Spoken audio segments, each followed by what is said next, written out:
សម្រាប់ពេលនេះដែរពីកម្មវិធីអ្នកមានវិបត្តិស្នេហាក៏មាននារីមកពីជនបទមួយរូបដែលកញ្ញាមានវិបត្តិស្នេហាជាមួយនឹងបរិសម្នាក់ចង់ដឹងថាតើវិបត្តិស្នេហារបស់កញ្ញានោះមានការឈឺផ្សានិងចុកចាប់ប៉ុណ្ណានោះសូមអញ្ជើញទស្សនា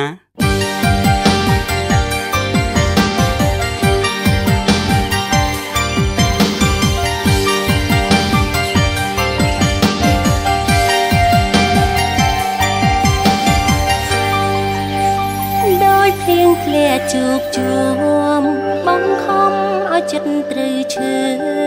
បេងដូងមិនចង់អើពើពេលលឺអឹកអួលវងវេឆាខោនដំរើបាញ់ចំជួបជាគូព្រេងរឿងពិតបង្កំនៃផ្សេងត្រូវលេងស្រត់ទឹកភ្នែក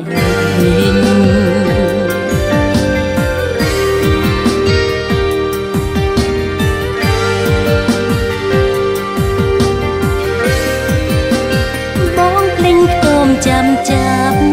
ភ្លេចទាំងកំណើបមកសើមែង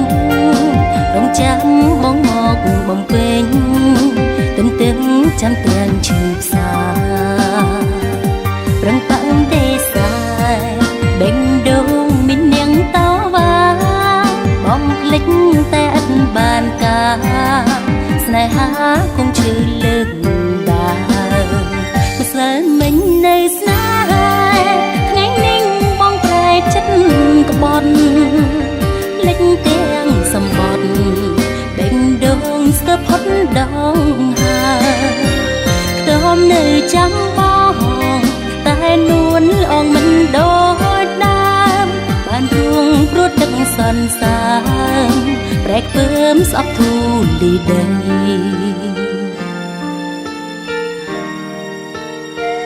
ធំជន់លិចស្រែលិចស្រែក៏ក្នុងភួជ្រៅដើរពាក់កណ្ដាលផ្លូវស្នេហ៍ត្រូវដល់ផ្លូវបំបាយឆាលខោនត្រូវចប់ដេងដូងមានគេមកជ្រែដឹងហើយទ្រាំឈឺពុនពេទឹកភ្នែកស្រហូរក្រៅឆា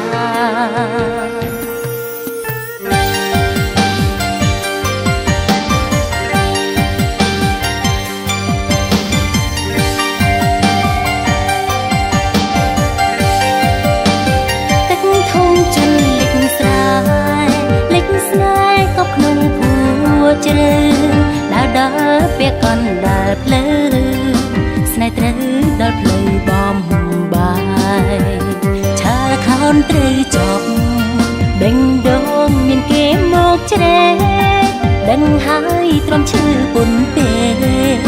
ទឹកភ្នែកស្រហូរក្រៅឆាដឹងហើយទ្រាំឈឺពុនពេទឹកភ្នែកស្រហូរក្រៅឆា